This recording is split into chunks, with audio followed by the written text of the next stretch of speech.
It's a brand new game, and they are in a bit of a difficult position. You know, they're coming all the way up the eastern coast, so things are relatively open in front of them, but it's no way near as much of a struggle as this, as ArkAngel gets taken down from range, but it will be answered back as Jiaoman finds Alec of the Colony. These were some of the teams that were in this unusual phase 1 that we have all the way up north on Miramar towards Tierra Ahumada, which is not a name that we typically end up saying in these competitive settings, but at the very least they do manage to get the revive onto Skeet, so MS Chonburi moving on as a 3. I mean, obviously, yeah, Tierra Ahumada isn't a city that we go to that often, but generally south of it, the mountain terrain south of...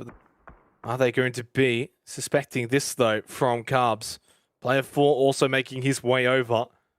Kalbs really can't necessarily leave this area, but Killer's also watching, so if he throws out a couple of smokes, goes for a bit of a run, maybe, with a bit of help, but he's got the vehicle as well. He just yeets out of there. And honestly, I think for 36 Cartel, that's a win, because honestly, they have not had a whole lot of luck, so they can just take, you know, that guy that could have easily ratted them. Yeah, he just leaves. No one dies. That's okay. You're happy there.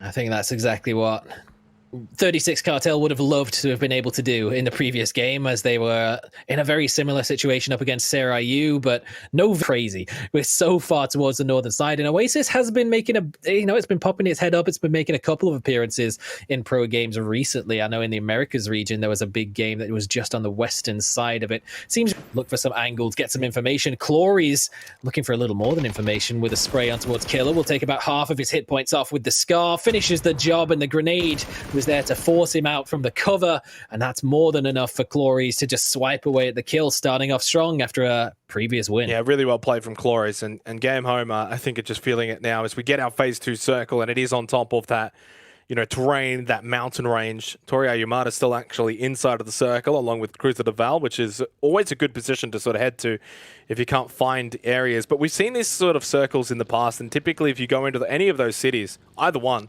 you probably aren't coming out alive unless it hard feeds onto the city. You definitely want to be around the likes of Made in Thailand, Unicorn Phoenix, ArkAngel Predator, even to a degree MS Chonburi, all really good positions around this mountain area. A prize pool top 3 from week 1. I expect to see vast changes in some of that in the sort of aftermath of this week, particularly ArkAngel Predator. They're still going to be looking reasonable in the overall prize pool, but for this week, it's certainly nowhere near that top 2 performance that they had in week number 1, and they've only got 2 games left. Maybe if they could win both of them, they could squeeze their way into a top 4, maybe even a top 3, but that is extremely unlikely. But you know what? If they can get at least 1 win, they will secure themselves a little bit of a boost to that overall total. But Unicorn Phoenix and BN United are definitely going to be looking very, very solid in the week 3 version of this very same graphic. Game home on the move. Pretty open area south of Ahumada. So not really a position that they're going to be able to, say, fortify. So expecting game home to continue rotating later on into phases 3 and 4. Seconds until phase 3. Who's going to be the lucky bunch of teams that don't really have to move too much? Well, I'm going to say, I think Fury's probably the team that's hard done by this circle the most. Yeah, particularly with that spread of AAA and Cruz del Val, it's not like they can just send it into the city because pretty much the whole thing is occupied, but it's actually going to be towards the north and the western side of the circle where we're going to start seeing things kicking off, as Seiryu have started to make a push in forwards. Colony, what remains of Colony, is there to answer, but that's given away the game. Game home, they've been looking for the rest of this squad, and now that those shots have started to come through, they're pushing in this position as well. Colony caught in between a rock and a hard place. Yeah, this could be an untimely demise here. Momonjii trying to hold on along with Kalbs. Easy Esports, though, in this position. Then that's generally a last resort. dNial gets caught out in the open. He gets knocked by Haisaki, who has been, once again, rather quiet here on day 2. But that's a nice knock. Can he find a second onto tRycK? Not to be. Still, though, for Seiryu, they do lose a player on this rotate. Where do you go to from here? And how do you make sure you don't lose another one? tRycK, though, gets a little bit of airtime, but he pulls straight up to game home. The nade, it's perfect from Disgusting. 3007 follows up as well with the shots. tRycK is gone. No more tricks from him. That was beautiful from Disgusting.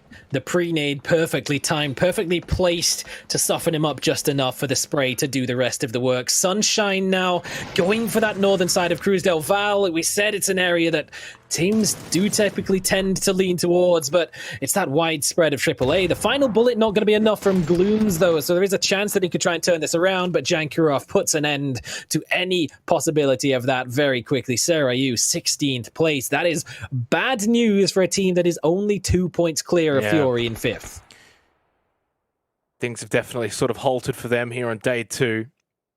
Over the last few games, Zeagle 365 on top of the compound day trade. 15 seconds away from phase 4. Where does Fury go? And how do they get there successfully without losing any players? This may actually do.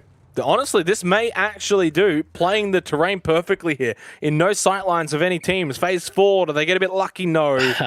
It's a decent pit stop, though, and they're not too far away from the next circle. A lot of teams, though, are not in said circle. MS Chonburi, though, surely bang on odds to win from here with that sort of compound here on Miramar. It really, really is rough for MS Chonburi to have lost Rogue Nansmai early on. He's such an impactful player, particularly when it comes to those close-range battles, and certainly that compound with its position in the zone. I'm expecting at least somebody to make a full send crash for it in the very near future. At least, maybe even multiple crashes. I mean, we've seen that before in APAC, just teams crashing on the same compound, 3 or 4 teams fighting at the same time sometimes. But at least now it's, you know, the odd bolty hero there, depending on the player. Day Trade make their way down the hill. Minute and a half remaining. Mad Dog pushing out, but gets tagged, so he has to fall back. Shin V, make sure that doesn't squash you, as he's too busy inside of the smoke. Y8 goes for the no-look nade above, looking for AljnBOTz, but he ends up getting the elimination onto Mad Dog. ArkAngel Predator don't have the grenades in hand, and those that they do, the placement wasn't quite perfect. Easy, not as bunched up as a couple of the other teams that we have seen that have fallen victim to these constant barrages, so they're using the width of the ridge really to make it difficult to just utility them out of position. Day Trade have just lost 2 in rapid succession. That's E365 who caught them out. That's from the top of the hill behind them. They've been stabbed in the back. AljnBOTz has to fall back. Oh, you saw him around the side from CJ. Oh, not quite enough to get that spray though. So close. Game of inches, and another grenade onto Day Trade. This might just be game over for them. That one's gonna land beautifully as well. Simon T finishing the job, and that's 3 teams contributing to the downfall of Day Trade. That's the team in top place from Vietnam taking out Day Trade of Thailand. They win that little exchange. Unfortunately, though, for Game Home, it doesn't seem like they're going to be able to go back-to-back. They're at in 13th position. Courtesy of Seiryu Esports, a little bit of friendly rivalry there as we are 3 seconds away from phase number 5. MS Chonburi, do they get one more?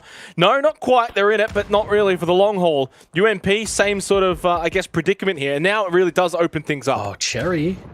What is this man doing? Solo, so far away from the rest of the squad, but he's in a prime position to backstab multiple teams at once. That grenade is so well placed. sSuspekT bounces directly on towards him just as Haisaki gets a second knock onto Tinoy as well. Sharper might just get picked apart from all angles here, and Cherry, all the way up on the high ground, will secure at least one of them. Haisaki's grenade, it's actually Sololzy from distance. 11 damage is more than enough. He was so low. And now Cherry gets away with getting that 1 kill point, but can he get more and get back safely is going to be the problem for 36 Cartel. Yeah, and also Fury's just gone a little bit undetected. Since they made that mad, cross into this ditch, now they've obviously got to get moving from here, but they've been able to regroup. They've been able to assess the situation. Not only that, Saga, but they've made it past the 20-minute mark with 4 players alive, and we know how deadly they can be late game, rotating and roaming around these kind of, phase 6, phase 7 kind of circles. Inside, that's sharp onto Gems. Ykikamucow has been knocked. I'm not sure if he's going to be able to brought back up. Yes, he is. And now obviously rotating out of here. It's actually so critical what Insight's doing here though. Getting these knocks, getting this damage in to buy time, to get Cow up, to get everyone in the vehicles and get moving. Where does Fury go from here? We'll wait and see. For now, we head over to Easy Esports to smell from this high ground position. Almost actually losing to Escalucia though. He actually did get the knock. Shin V though was able to get that trade immediately confirmed though for Easy Esports. And now ArkAngel Predator unable to wipe out Easy Esports earlier on. Just sit back and watch as Easy taking the fight to Made in Thailand and then getting eliminated as Duckmans pokes his head up around the side. Ronon just bolted player 4 from the car. A headshot from that range while moving. That's nuts. But Cerberus is going to be the team that could potentially make the most of that situation, that opportunity that's been provided to them by Fury as they look to try and make that crash that way. Easy is going to try and finish off Duckmans on a drive-by. Smell will be the man to do it. There was 3 of them in that car, so surely one of them had to. And sSuspekT. Ooh, Cartel. Now, oh man, the push. They've got the revive onto Pivy, and Cerberus just a little too late. It looks like Sololzi and the smoke will be cleaned up. 36 Cartel moving on. There you go, boys. That's a win. Little high ground as well up north. Can they sort of grow some momentum off of that little fight win? Couple of kills. Nice to see 36 Cartel, of course, team down the bottom. Doing well there. Janku, long range nade. That is not even a Kobe, that's a Curry, as he's able to get a lot of damage. The follow-up as well from Janku. From downtown, he just goes bang, and he's able to just wipe them out. Pushes forward. Look at the congestion up to the north, though. MS Chonburi going to have to leave their compound. So is Unicorn, Phoenix, Fury. They can rotate up north as well, and they still have all 4 players intact. Don't count them out late game. Bowman, they're able to just flush out this little warehouse. Cherry, he's gone. The shack, I mean, I don't know why I called it a warehouse. It's a very mini warehouse. But here comes Fury. Oh, no. Up against 36 Cartel. No time to revive Asba. Player 4, not long for this world. Ronon will just hip fire spray him down. He'll collect Asba as well. And they can get the revival to Ykikamucow. Cow, second knock, so Ronon will have to try and get out of there quickly and secure the revive. Cherry's gone down as well. Dr. Logi has secured it. And once again, it's Unicorn, Phoenix, and BN United on the western side with only one another ahead to really try and make this battle with. But VODS is playing a sneaky game. He's going to be hearing Zest making all of this noise on the jump peaks, but will he be aware of the possibility of this threat? He absolutely won't. And Zest, oh, he's going to go down. VODS does not miss those. Wow. And BN United knocked down to 3. Unicorn Phoenix now even potentially in a position to threaten that third winner chicken dinner and put maybe a question mark on BN United's first place. Definitely could be the case here, especially if they can continue to fight. Kills Fludd. What the hell did I just see? Oh.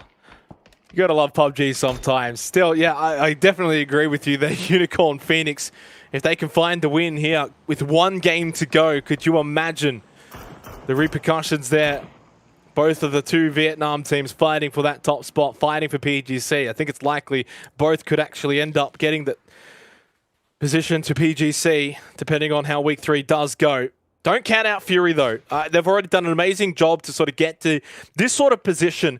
We saw them early game. Yeah, they were a little bit behind on the rotation, but that's okay. They ended up finding a great spot, held up there for quite some time, regrouped, regathered, and then they've been able to continue to push forward, win a couple of fights. Now they've got the north side. This is also the kind of circle. There's no team with like a hard compound. The terrain is all over the place. You can play off of this. The skilled teams are going to win, and they are one of the best skilled teams. A bit more flexing out for Unicorn Phoenix. They do still cling on to what remains of the compound they've been in for a long, long time. Ronon, he spotted the player prone, but he can't quite peek wide enough to get an angle onto the head just yet, at least not safely. Oh, but he spotted the player behind and almost claps that one off, but not quite to be. He's running low on ammo, but you don't really need all that much when it's just a one-shot headshot. You just need that one shot to land. Dr. Logi will actually close the distance in the vehicle, use a massive rock for some cover. It's definitely grenadable, but it's a rough one to try and make use of. But Unicorn Phoenix now, they're starting to push their way out. Where are we going? It's going directly onto them. That is brutal for MSC, Fury, and BN. Wow, Unicorn Phoenix with the hard feed, and have already got Van and VODS pushed out as well. There is Definitely, though, And there's a loot crate as somewhat well. of a downside. If they do get caught, they're not going to get revived, right? Because they're so far away from each other, and considering they've got so much of a hard shift onto that compound as well. But one thing to sort of remember, we don't have to sort of think too far back, right? That very last game that we just had, Fury had that hard feed late in the game, and who ended up winning? It was Game Home. So it's not exactly a given for UNP. The other thing as well, Phase 8 most likely will move away from that compound. So that's why Van, HUNGRODITCH, establishing these positions center of the circle so important as Bound, Nam United versus Fury. They go toe-to-toe, and it's Dr. Logi who opens it up with that initial knock. Next nade, close by to Dr. Logi, just misses. The second one able to get a little bit of damage, but Youngby, he gets into the car, he's just pushing in. The disrespect, Fury will punish that immensely. They get the knock onto Dr. Logi. They're ready for it. They say, you guys don't know how to push us. They get the quick double. Simon just runs with a tail between his legs. Fury send them packing. But he's running directly back towards HUNGRODITCH. Oh, he's unfortunately for him given away his position by taking the shots at MSC. He could have just peeked to the left side of this rock and caught Simon T completely with his pants down. But Fury, oh, they dealt with that push. The possibility of disrespect towards them was just way too much for BN to even have a chance of that being successful. Fury, even with the opening knock onto Fludd, the seat swap was never, ever going to happen up against Fury. Just too clean on the shots. This definitely still feels like Unicorn Phoenix's game from here. Fury's got a lot of work to do, but honestly, it's not that bad. Simon T should be easily taken care of. If it's not Fury, it's UNP. It's one or the other, right? And neither one works for Fury. They do have to be careful they don't expend too much utility. They throw out a molly, they throw out a nade. They're obviously trying to get this elimination. It's Unicorn Phoenix, though. If they lose a player of HUNGRODITCH or, say, Chew at the back still at the compound, if one of those get knocked, they're basically down, right? No one's going to be able to go and get those revives. That's the downside. Whereas Fury are playing as a compact team. So DatBlue gets the knock into Insight. If he can't follow up on that, Fury can get the revive. This is something that Unicorn Phoenix probably won't be capable of. Yeah, look at this. Insight's going to get straight brought back up. But if it's HUNGRODITCH or Chew that gets knocked, they're out for the count. It's a similar situation for MSC as well. I mean, you can see how close together that they're playing. Unicorn Phoenix doing what they can to take full control of the zone, but that's partially because that central area is just a dead zone. There is very little that you can actually play there. They're kind of forced to move into these sort of split positions. Chew still just clinging on, being that long range shot, but what is that from Ronon? A long range shot of his own to get rid of that anchoring position at the back, and now Unicorn Phoenix are scrambling for position. That's exactly what I was trying to say. If Chew gets knocked, he's not getting brought back up. The same can be said for HUNGRODITCH. You can see it with the overview here. So Unicorn Phoenix now, they've lost that player. Great knock from Fury. They're playing off of each other, huddled as a team. They can run around now as four. If they rotate over towards MS Chonburi, they should be able to take that fight as well. 4-on-3 without Unicorn Phoenix being able to do too much to get that involved. I suppose the one downside for both Fury and MSC is the lack of vehicles. That once you really get rid of maybe HUNGRODITCH, or if you're MSC, DatBlue and Vanjie, then what do you do about the player on the far side? Because as soon as you come over this ridge, you're in trouble, because the opposite team is going to have full vision on you, and it's really just a matter of time. You have to start getting these knocks in early. So Chew going down, no chance of a revive, is huge for both teams, but it's not enough to secure anything just yet. 20 seconds until Phase 9. Look at this little firing squad that has been established. Knock from Ronon again with the bolty. Many moons ago, the call was to be like Ronon, and once again, we make that call. Skeet. It's Ronon again with the knock onto Van. There is a chance, though. That is actually a possible revival with DatBlue making his way over to Van. It's HUNGRO, though, who would not be able to get revived if he goes down. What a nade onto the head of Julio, but not enough to secure that elimination. Ronon playing out of his skin right now, but the Molotov too far. Xiaoman's still up. They make the push forward. But speaking of making the push, Ykikamucow swings and he gets the elimination onto HUNGRODITCH. He did get knocked, though, through Ronon, so that's one down for Fury. Don't think he's going to be able to get brought back up. Bolty Man down on the ground for the time being. Oh, he's an absolute madman. He made the run across the open to try and put the pressure on towards MSC, while Cow did exactly the same thing on the opposite side of the zone, and it is working so far for them. But with Ronon down on the ground and Unicorn Phoenix now just the two on the southeastern side. They've got the ridge to work with. The slightly high ground is almost enough, but Fludd forces him off that peak just before that final bullet onto Insight comes through. If Fury win this game, they will go into second place and still then have a chance for first going into the final game. Fludd, knock onto Van. He's not going to get brought back up. Dat Blue has to just heal himself inside of the shack. Ykikamucow does the same over towards that crate. MS Chonburi still involved here. In fact, Dat Blue desperately going for this revive. They need to at least have two up. Ronan still, of course, bleeding out. Is he going to get revived? Ykikamucow, big knock onto Jowman. Shots onto Julio as well. He's feeling it now, is Cow. Insight was the one to get the kill onto Julio. Now it's a 2 versus 4. Nice knock, though, onto Cow from Dat Blue. Unicorn Phoenix, can they maybe turn around this fairy tale? Fludd, though, he